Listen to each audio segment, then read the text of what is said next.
أنت مركي أهيد كودي iyo 20 daqiiqo gurigayga anigoo ah senator Cabdi Xasan Cawaale qaybdiid oo ah gudoomiyaha guddiga dastuurka ee baarlamaanka labada guddiga maaragtay dastuurka labada aqal ee baarlamaanka labada maaragtay labada baarlamaan gurigayga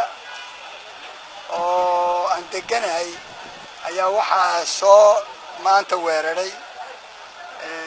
ciidan ka socda ciidan dawladeed albaabka hore ayay baabuurka ku soo jabsheen ganjeelka kadibna waardiyihii bay qoryo ku qabteen qoryihiina ka qaateen aniguna shaqaan ku maqnaa golaha aqalka sare waxaa loo soo galay gudaha ayaa loo soo galay markii loo soo galayna waxaa gurigii baa loo galay gudaha waa la baaray waa la jebiyey dhammaan albaabada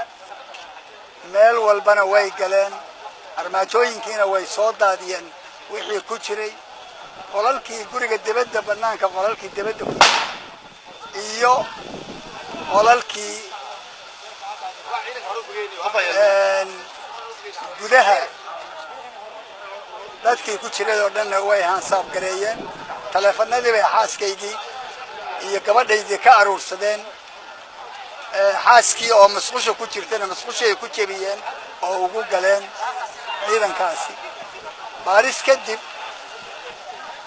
hadda intaasi markay dhacday anigoo maaragtay ma garan karo sababta arrimahaasi aniga ay ku dhaceen anigu ma garan kara ilaa hadda cidda waxaan samaysana informationkii ugu horreeyey xaaskayga markay soo wacda kadib waxay soo wacay ninka taliyaha nabad sugidda ka ah gobolka Banaadir oo la yiraahdo Saadiq wuxuu ii sheegay ciidankaasi waxay ahaayeen ciidan laga soo diray ciidanka Imaaraadka ayay ahaayeen ayuu yiri laakiin waxaan anigu cadaynayaa sida ninkaasi ii sheegay ciidankaas ciidan dawladeed buu ahaa wixii intaa ka duwanna hadee baarista ayaa lagu ogaan doonaa mar raba intaas inaan dhaafo